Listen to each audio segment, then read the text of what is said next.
Hi, this is Tanya Becker, and I'm your host for today's episode of PartsVu Xchange Talks Boating. If you haven't already, please subscribe to PartsVu Xchange Talks Boating wherever you get your podcasts. Also, please subscribe to our YouTube channel so you don't miss out on any content there either. Lance Lehew, the co-founder of Trolling Mate, is here with me today.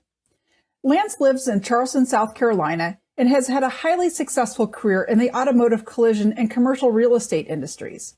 Through a lot of hard work and good fortune, Lance was able to sell his company and spend a lot more time doing what he really loves to do, offshore fishing. As he spent more and more time on the water, it became obvious to him that the system most offshore anglers use to manage their lures is fraught with a lot of frustration. We're going to talk about the problems Trolling Mate solves, the types of fishing Lance enjoys, and some of the adventures he's had on the water recently. Thanks so much for joining me today, Lance. Thank you for having me. Appreciate it. Yeah, it's going to be a fun conversation. Yes, ma'am. As we kind of launch into our chat, I wanted to put some context around our conversation. If you could talk about the types of fishing you do and, kind of the geography and so forth, the type of species you go after, that would be great. So we spend most of our time about 50 to 60, sometimes as far as 80 miles off the Charleston coast. March, April, May, we're primarily targeting dolphin, mahi-mahi, tuna, an occasional wahoo, and then throughout the winters, we're really targeting more for tuna and wahoo through high-speed trolling. So a lot of offshore, do a little bit of inshore, but primarily we spend most of our time out in the deep blue. Gotcha. And you've been offshore fishing for a long time? I'd say it's probably 10 years, around 10 years. Yeah. Yeah, that's good. Before that, a lot of bass fishing. Grew up in the Midwest, so a lot of time on lakes, and pretty proud. I got a nephew that's on the Bassmaster, so we're kind of a family of bass fishermen, and that's transitioned into offshore fishing. Awesome. So as you started doing more offshore fishing, there was a specific frustration that led you to develop Trolling Mate. That your first product being the Ready Bucket. Can you share that with us? Yeah, I think as fishermen, there's a lot of frustrations out there, but yeah, probably one of the primary was just trying to get baits deployed as rapidly as possible. You could see, bait and other fish around, and you wanted to be able to get your trolling gear out as quick as possible, and you reach into your bucket. I feel like most offshore fishermen, and certainly a lot of the shows we've done, people can identify. They look down. We typically have a messy bucket, and then we have our bucket sitting there fully displayed, and most people will identify with the messy bucket. But we drape our hooks over the edge of the bucket, let all the islanders and so forth fall to the bottom, and you go to pull one out, and you end up pulling 5 or 6 of them out. So just after many trips and feeling like you're losing fishing time, talking with my co-founder, Bill, there's got to be a better way. And so one thing kind of led to another, and we came up with the Ready Bucket. It's been about a year, and between patents and design changes, it's taken us about a year to finally get here. And you tried, I think, before you decided to design the Ready Bucket. I mean, you tried a couple of different approaches to solve the problem, didn't you? I think probably tried 10 different ways. Everything from the blue dry bags to throwing individual lures into Ziploc lunch bags. We tried wrapping things around pool noodles. That didn't seem to work out too well. They were hard to find. Eventually, hate to give some of the trade secret, but as easy as PVC pipe. Went and bought a bunch of PVC pipe, put it in the bottom of a bucket, but then the bucket would break. So then we're tearing it all apart and doing it again. And so we wanted something that was more attractive and also replacement. So if the bucket cracks or breaks, you simply slide our device out and right into the next bucket. So it's worked out really well, and it's definitely a time saver. Awesome. For the folks listening to the audio podcast, there's links in the show notes that allow you to access the Ready Bucket product photos and video. And for those of you watching on YouTube, we'll share some product shots in just a minute so you can see. Can you describe, this is a really ingenious but simple product, Lance. Could you describe how it works and how it's configured? Yeah, it's a plastic mold injected item.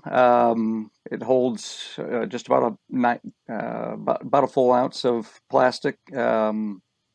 Weighs about 5 pounds, and it slips into the bottom of any 2-gallon up to a 5-gallon bucket. It fits just about every single bucket that we've tried. We've yet to really find one other than the new Huck bucket. It does have a little because of the way they put their handles in, but otherwise it fits every other bucket. So it's an easy device to get in and out.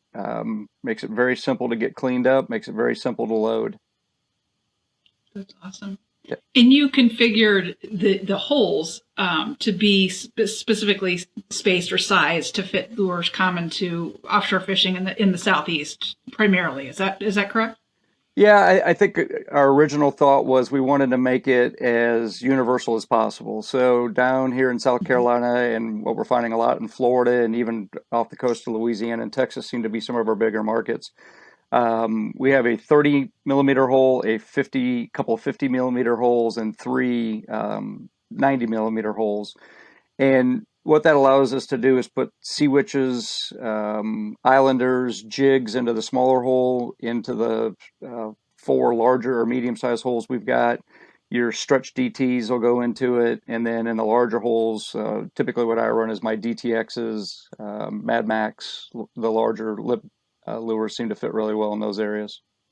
So it gives us a broad spectrum of things that you can carry. What we're finding is some of the guys up in the upper East Coast were carrying a lot of Mojos, which is a large lead-headed jig with a swim bait on the back of it, and the smaller holes were just slightly too small. So our next generation is going to be more of the 50 millimeter and, I'm sorry, not 90, 80 millimeter holes, which will allow them to hold their Mojos a lot easier and get more of them in it. Nice. I mean, do you think that there's going to need to be a lot of different configurations of the Ready Bucket for different species, different kind of applications or markets, or do you think that a few is going to, do the trick? I think right now we probably envision 3. So the first 2 that we've already worked on, and then we'll probably do one with nothing but 80 millimeter holes, because there's a lot of guys that like to run the Mad Max and DTXs almost exclusively. And so we feel like that might be a little bit better fit for those type of fishermen. Yeah, exactly. Great. What has the response been? I mean, people that have tried the product and they usually come back and buy more. They usually start off buying one, and then we'll get another order for 2 or 3. It's been great going. We went to ICAST. We were at the White Marlin Open. We were at Virginia Beach Tuna Tournament, and it's kind of what we expected. People would walk up and they can say, "Yep, that's my bucket," looking into our, what again we call our messy bucket, where we just what we were used to fishing out of. A bucket with a bunch of lures in the bottom, all tangled up, and everybody said, "Yep, that looks exactly like my bucket looks."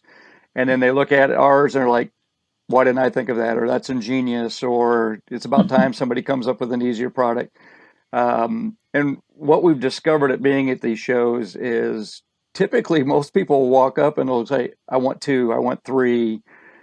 It's when we have to do the hard sell that they typically will say, "Well, I'll think about it and I'll get back to you." But it's kind of encouraging when people walk up and they're like, "Yeah, I'll take 2 of them." I've seen you on Instagram, I've seen you on Facebook, and I like how the product works. And it's good. I'm glad you guys are here, because now I want to take 2 or 3 of them home with me. That's awesome. I mean, are those guys usually guys with bigger boats or captains, or, is there any commonality to them, or No. It ranges. Guys will tell us they're in 18-foot center consoles, and we've had whole crews show up at the White Marlin. It was not uncommon to have an entire crew of guys that are probably on 68, 70-foot sporties, and they were buying them as well. So it's the spectrum. And I think, again, because we have so many different variations of hole patterns, that it does appeal to a lot of different fishermen. There's probably uses that we haven't even thought of that,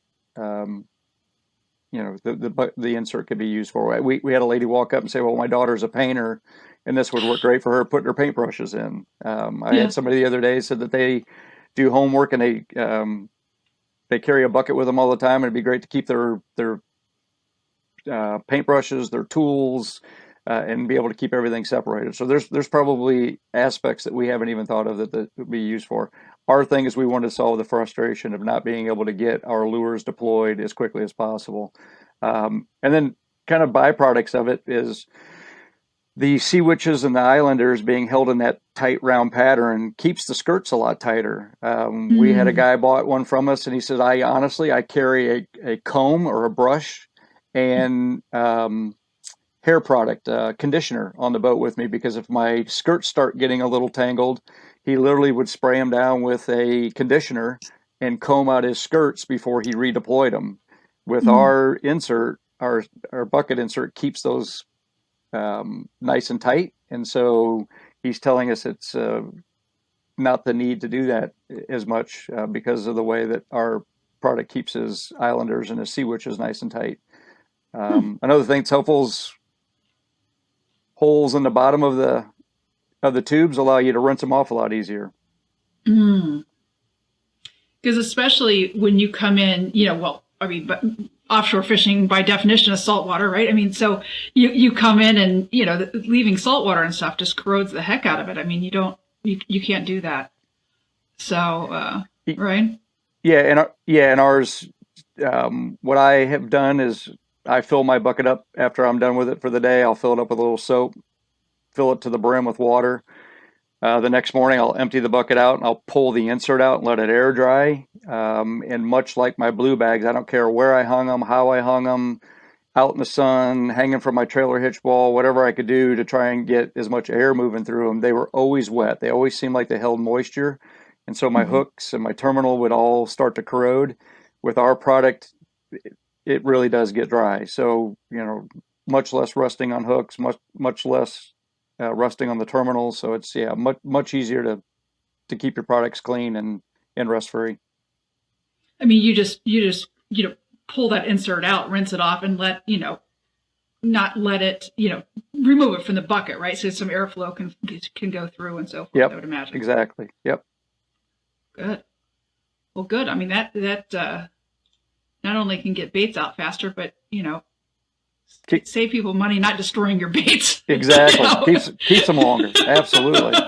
Yeah, exactly. Exactly. And when guys are spending $60 on a DTX, about the cost of our bucket insert, it doesn't take very long for those hooks to start rusting out, and you're replacing hooks on them. So yeah, Oh, wow. it's definitely been a big plus having the insert and not allowing my tackle to corrode as quickly as it normally does. That's a good point, because I live in the Midwest and have been offshore fishing, but very very familiar with Midwestern fishing as you grew up doing. And, those baits tend to be not very expensive, Yeah. but those, the offshore baits are quite expensive, and Yeah. you don't want them messed up Yeah, sooner than necessary. Yeah, if it has the word offshore on it, it's usually 3 times the price. Well, I mean, yeah, I mean, maybe for good reason, Yeah. So, so you have that second bucket configuration in development. Sounds like you'll come out with a third at some point, and listen to customers. I'm sure what people are feedback and what needs they might have. Yeah, exactly. And it's been great getting feedback from customers, both that have bought products or those that we see at shows. But I think we feel like probably the 3 product line that we'll end up having. We should have the second iteration out probably the end of the year, first part of next year. And then hopefully 6 to 8 months following, we'll probably then go ahead and get into one that's nothing but 80 millimeter holes, which would be great for the DTX fishermen.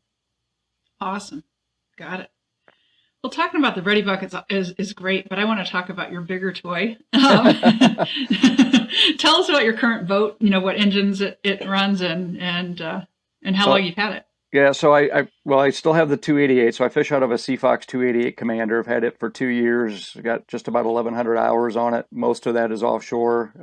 So 60 miles takes us about 2 hours out, 2 hours in, and then trolling all day. But then I just bought a 47 Viking, pretty excited about. And like most boat owners, all I've done the first 3 weeks is make changes and add-ons. And so we've had it out a couple times, more practicing. You go from a 28 to a 47. It's maneuverability's a lot different. And so we've been spending a lot of our time practicing backing into docks and backing up to fuel docks. So I think we're going to try and run either tomorrow or Friday.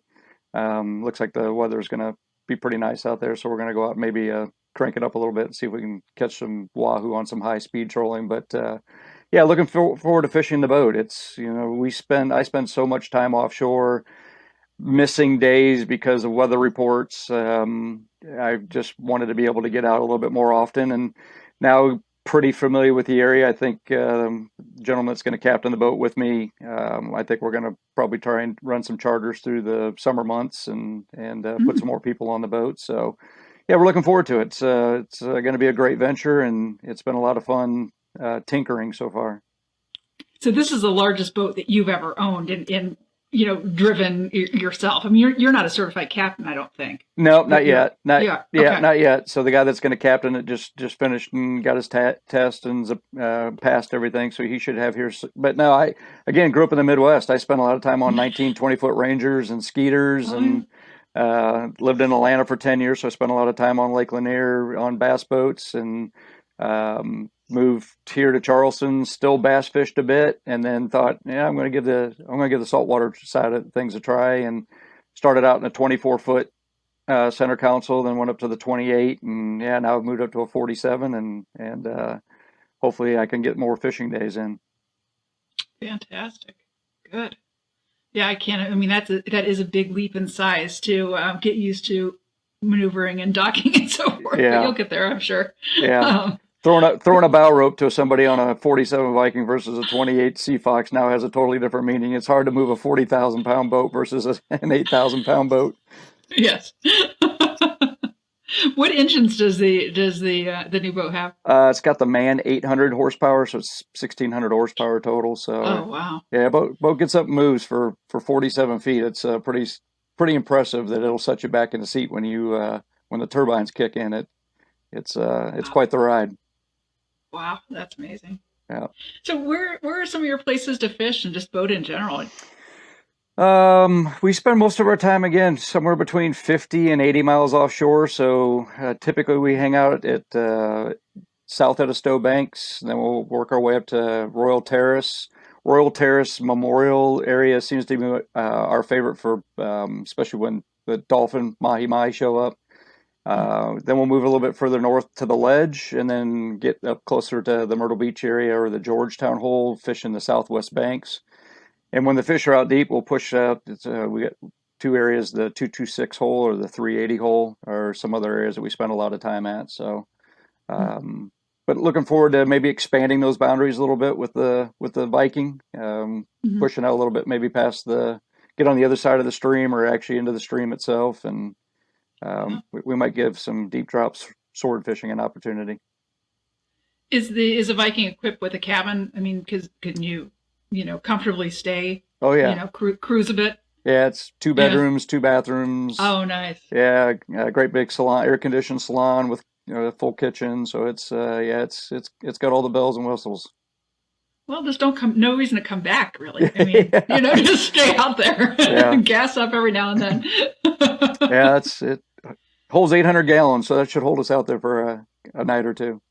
For a night or two, yeah, that's for sure. Go down to the Keys and all that. I mean, that would be amazing. Yeah, we were actually last year supposed to trailer the 28 down to Fort Lauderdale and make the run over to the Bahamas. And like 2 weeks before we were about ready to head out, my wife tripped and broke her ankle. And no. So we ended up spending 3 weeks touring down the California coast, taking the kids to. We started in Reno, made it over to San Francisco, down the coast, and then flew back home out of Vegas. So just a good 3-week family vacation. But it was supposed to be 3 weeks in the Bahamas and the Exumas, but my wife didn't want to make that trip with a broken ankle. So I don't blame her on that one. I mean, being on a boat with a broken leg, ankle, that doesn't seem that awesome to me. Yeah, snorkeling and swimming in a cast was not on the top of her agenda. So I think with the new boat, we're talking about maybe Christmas time, running down the East Coast, and then maybe heading over to the Bahamas for a couple days, and then make our way back up the coast. So we'll see. Well, that's awesome. With a couple of trolling mate ready bucket inserts on the back deck, ready to get out there fishing on the way down. This is kind of a really dumb question, but how, I mean, I'm sure the answer is it depends. But how many buckets is it common to have on the boat for folks? I mean, I carry 3. But Okay. I like to segment my baits. So I've got my rubber skirted baits in one. I've got my fiber skirted baits in another. I got different colors in a third bucket just to kind of make it easy for me to be able to reach into which bucket I know that I want to. But I think typically, I mean, each bucket holds 24 lures. Yeah. So, I mean, you could really get it done with one, but why not have two? You know, make it a little bit easier to get to different baits and segment your baits a little bit differently. So I think it would make most sense for guys to run with two, but I think for the most part, you can make it all happen in one. And you have other when you have other, people on your boat with you, which you always at least have one other person, I would think. I mean, everybody having their own bucket seems to make some sense to me. At least, typically I supply when I take my guys offshore. We're fishing off my rods and reels and off my tackle. Occasionally, a couple of the guys will bring stuff with them, but that way I know where everything's at. And most of these guys have fished with me now long enough that they know where to expect my baits to be. So it's pretty routine. Yeah, that makes all the sense. Well, thanks so much for joining me, Lance. I mean, this was really a fun conversation, and we're excited about the Ready Bucket, and we're getting ready to push it heavily out there amongst our customer base and social media and the whole 9 yards. Well, we certainly appreciate the opportunity to get hooked up with PartsVu. I've been buying a lot of my equipment from you guys for years, so it made sense to us when we reached out, and you guys were happy to team up with us to put the Trolling Mate name with the PartsVu folks. So we're looking forward to the relationship with you guys for sure. Absolutely. And I encourage our listeners to check out the Ready Bucket. It's a really great product. It's like we've been talking about. It's simple but really clever and saves a lot of frustration and hassle. So again, the links are in the show notes or the video description for those of you who are watching on YouTube. So thanks again, Lance. Yep, thank you. Appreciate it. Thanks for tuning in to this episode of the PartsVu Xchange Talks Boating Podcast. Are you in a dock war with your boating neighbor for the cleanest boat? Check out our marine soaps, polishes, waxes, and more at PartsVu.com. And for free shipping, use the coupon code PVTalksShine, a special perk for our podcast listeners. Follow us on Facebook and Instagram for boating knowledge, to keep in touch with the PartsVu community, and for special sales and promotions. Don't forget to subscribe, rate, and review this podcast, and check out the show notes for the coupon code just mentioned, more information about PartsVu and the products we offer, as well as our boating blog, the PartsVu Xchange. And a big thanks to Mind for performing the original music featured within this podcast.